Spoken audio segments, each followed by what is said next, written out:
Hey guys, welcome back to Just Fixing Garage. I'm Justin. I've got Matt in the background. Today it's going to be an update on the, what is it? What did you call this project? Is it just, anyway, the Plymouth Plaza. We're actually at my shop and we have the 1958 Plymouth Plaza here. Last we talked about this, he had just bought it and we were figuring out what he was going to do with it to get it rolling. And today we're going to talk about everything we've done so far and what's left on our list and what this drive line will look like when we're done. So let's get into it.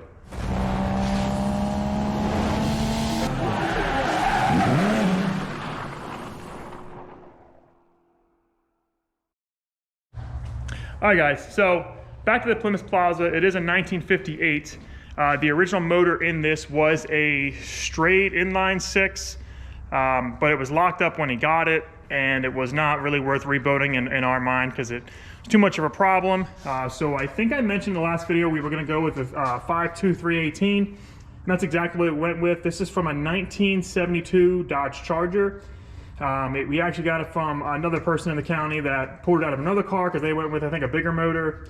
So they were done with this one. It came with the transmission. So that's essentially what we've gone with. We've got it dropped in.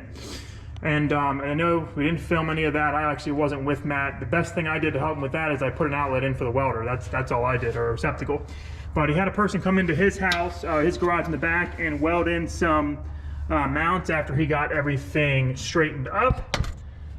Which you can hopefully see down there. And then the transmission is not mounted in yet, but it is in the car. But either way, this is the powertrain we're going with. Is the 318 motor with the, what is it, 904? What is the? 904 a 904 transmission mounted to that, automatic. Nothing too crazy. I'll get it in the air and show you the rear. We're still running the factory rear. That is, we thought it was 8 3/4, but it appears it's actually 8 1/4 according to the gasket set we had to get for it. So that pretty much solved that. So that answers what motor and transmission is in this. Now I'll go through the list of everything we've done while it's here and what we're currently working on and what's left. So let me get that list in front of you. Yeah. All right, so in roadkill fashion, when he brought it here, we did a few things and then we pretty much made a list of things we needed to do. What we've done so far on this car is we did remove the entire rear axles. We left the rear in, but we pulled the differential completely. The way this is when you pull the differential out, all the pinion and ring and pinion, everything's already attached to it. It's not like you pull a differential cover. So we pulled the axles out, inspected everything, cleaned all the old gunk out because this car has been sitting for about 50 years. Got all that nasty slop out, resealed everything up, put the rear end back together, greased the bearings, and got that going. Brake cylinders and wheel cylinders. So as a mention on here, which you'll see when we go in the air, is we've got a brand new master cylinder, all new brake lines, all new brake hoses, and all new wheel cylinders all the way around. There's 2 on each wheel in the front, there's 1 on each wheel in the back. That's all done. We still have to bleed it and check for leaks, but we've got all the new lines ran because essentially this thing had no brakes whatsoever. The other work we had already done is measure for a drive shaft. We actually had a drive shaft made within 48 hours. We haven't got it mounted in because we're waiting for the saddle clamps to come in because it didn't have that on the rear, but I'll show that in the air as well. We did get our shifter mounted. He has a B&M star shifter. Star shifter. Sorry guys, try to run through this. We've done a lot. Mounted in there, we've got it hooked. It came with all the transmission fitting adapter plates we needed to do it. I'll also show that in the air. And we've marked that off. We'll probably have to go back and adjust it, but it is functional. Some of the things we haven't touched yet is the transmission is going to need the coolant lines ran. We haven't done that. We do have a radiator mounted with a shroud and a fan. It's an electronic fan. We have to run the switch for it. So we've left that open because we haven't done it. Castle nut retainer. This is the front passenger wheel didn't have a castle nut retainer. We call it castle nut retainer. It's actually a spindle nut retainer. So essentially, you can see on this wheel, there's supposed to be this little top part that keeps the nut from spinning. The cotter pin goes in. The front right didn't have that when it came in, so we're doing that. Redoing the carb. So the problem we have with this carburetor is when it is pressurized and running, it is leaking out of this top cap, and that's essentially like a freeze plug, it appears. So you could try like RTV it or JB Watt it, something to keep it from leaking, but right now it's just pissing fuel out. so we can't do too much with it. We're thinking about either getting another carb or having somebody rebuild it or find a rebuild kit, which we're struggling to find a rebuild kit for this carb. It is a little older, but we'll keep looking. Mount the fuel cell. I will go ahead to the back now. So eventually I think he's gonna get a factory tank and get everything fixed up. Right now we are just taking a look at getting this fuel cell mounted in there. Ignore the wood, this is if anything a temporary fit. We might stick with some wood on it to keep it level, or go in and do some shims. Keep in mind, we're just trying to get this thing moving down the road. So we're looking at this now. We had to buy some fittings for the ends. The hoses will actually come out the back of here.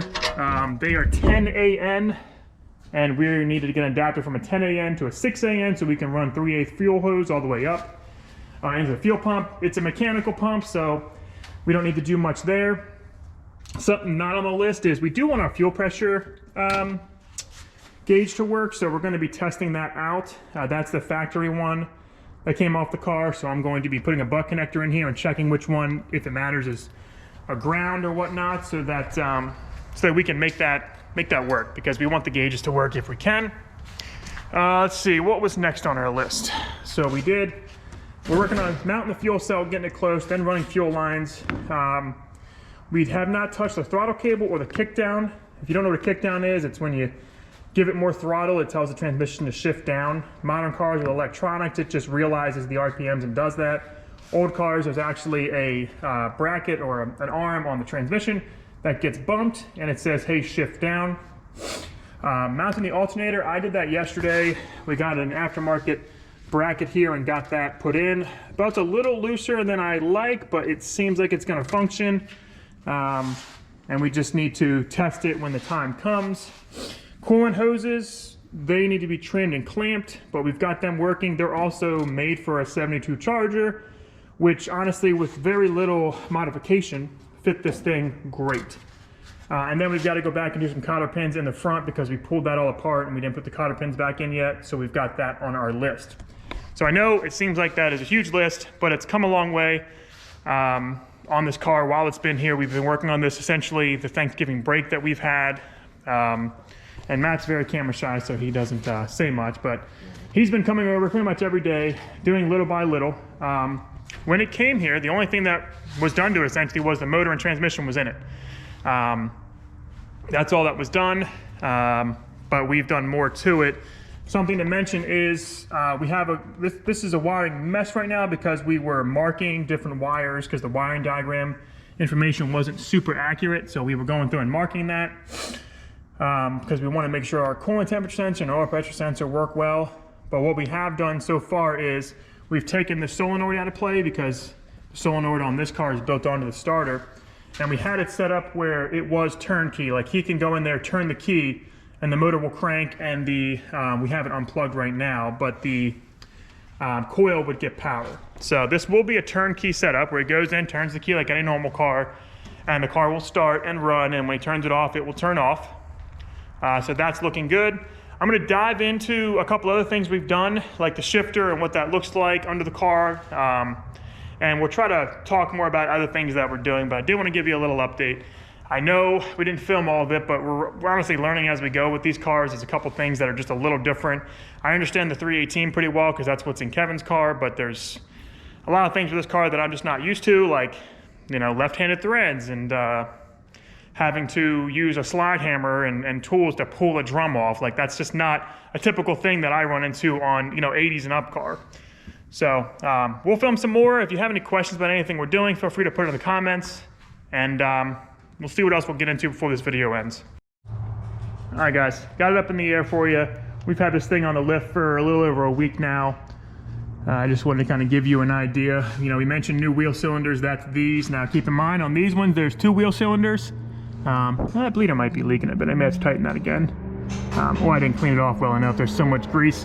But there's 2 on these. There's your adjustment screws for everything. When I said cotter pins, it's these bolts here. There's 2 for the steering linkage. I get cotter pins. We didn't put them back in yet. You know, new brake hoses, new brake lines all the way around. Just a note, these were pre-bent from, I think it's lines to go. I'll have to double check, but I think that's where they were. Note this one has a kind of a weird bend. It was meant for the factory motor, and this is not a factory motor, so we just made that work. But you can see that we have it all the way up, even from the master original block, but everything else is factory. You're even able to use some of the factory clips.